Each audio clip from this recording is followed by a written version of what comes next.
talk to me a bit about Nepo. This was huge in my eyes.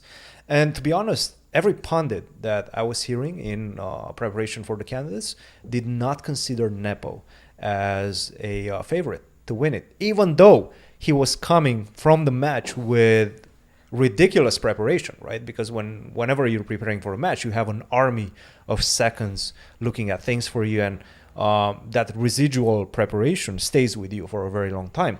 Still, not a lot of pundits, and I think even Gary Kasparov was like, I did not consider Nepo a favorite. Did you look at Nepo as a favorite at all?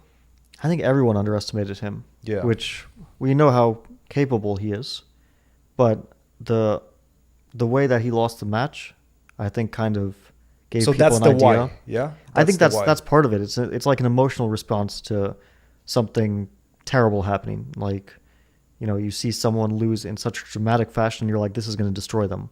Right.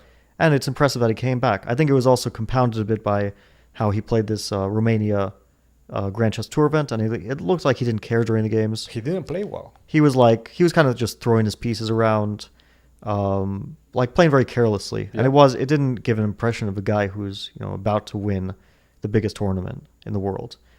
And I also got messages like during the event, like, well, Jan, don't worry. I mean, he's gonna fuck it up at some point. Right.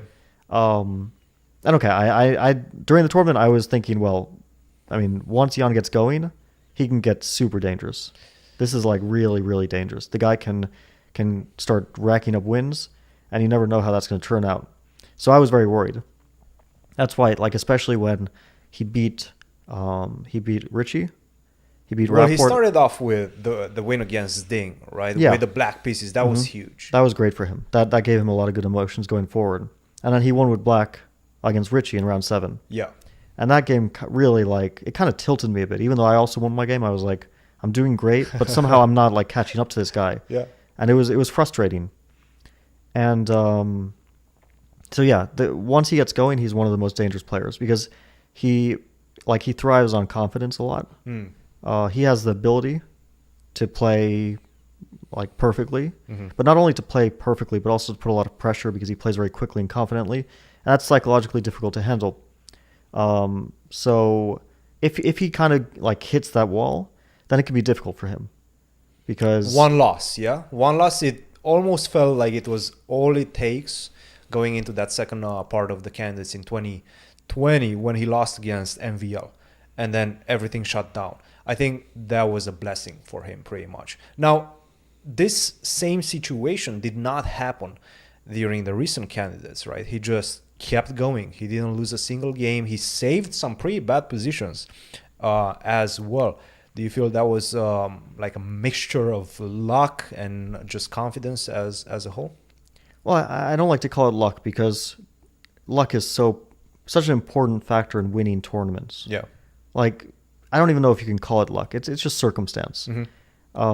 It's like, if you don't get any momentum going, if your opponents just play perfectly, you can't win a game. Like, you need your opponents to make mistakes to win games, and you need them to make mistakes if you're in trouble, and you're going to be in trouble at some point. So to call it luck, I mean, I don't know if I would say that. Like, there's things that I would call lucky in my career, which people don't even notice because it's behind the scenes. Like, one example is 2018 candidates. I lose to Sergei Karyakin in round 12. I was a point ahead of me before that.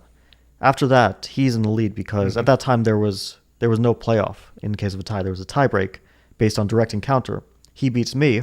He pulls ahead by direct encounter. Now I have to score better than him in the last 2 games. And I'm playing Levon in round 13. And I'm white. And Levon plays 2 openings, or he did at that time. He, of course, since then, lots happened. He's played a ton of openings. But at that time, he was a Marshall player and a Berlin player. And we had a good idea in the Marshall in the opening. We're like confident about this, get an interesting position, get a game, get a fight. In the Berlin, nothing. Absolutely nothing. Not a single idea of what to do.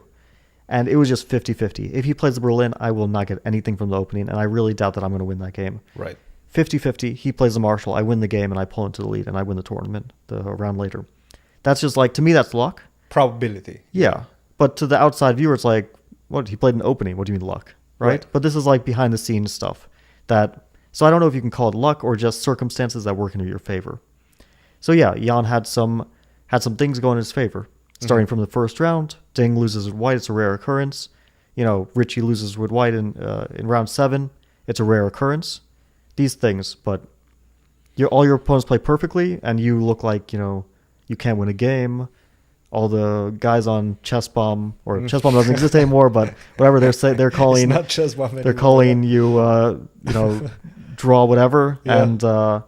and that's how it goes. But you win a few games, and things go well for you. That's just how chess works. No, absolutely. And another incredible story from the candidates was that of Ding. Yeah, we all counted him out. Like, we were in St. Louis as well as everybody else, every other pundit out there, watching his games in the first half, and we're like, yeah, he's out.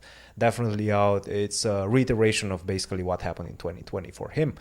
And then he starts stringing up victories out of nowhere, one after the other, and then he gets closer and closer, not necessarily to Nepo, right? Because Nepo, we already understood that he's most likely running away with the event, but we were also kind of starting to understand that maybe Magnus actually is serious about this whole not playing around thing. And then you had Naka, then you had Ding, then you had yourself as well, who were in contention. What do you think about Ding?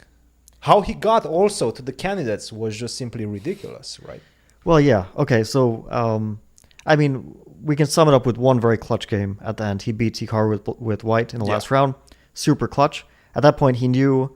Well, maybe he didn't know that this will matter.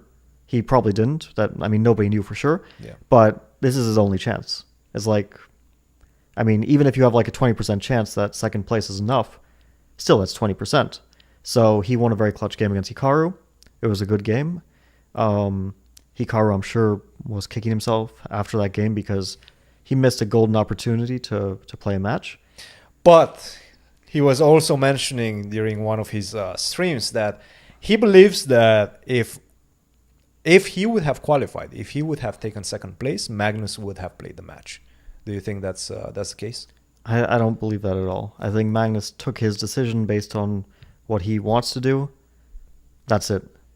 He's not making his life choices based on other people. If he wants to play a match, he plays a match. If he doesn't, he doesn't. We weren't sure if that's the case or not, and we can debate about whether he I think he would have articulated played the match.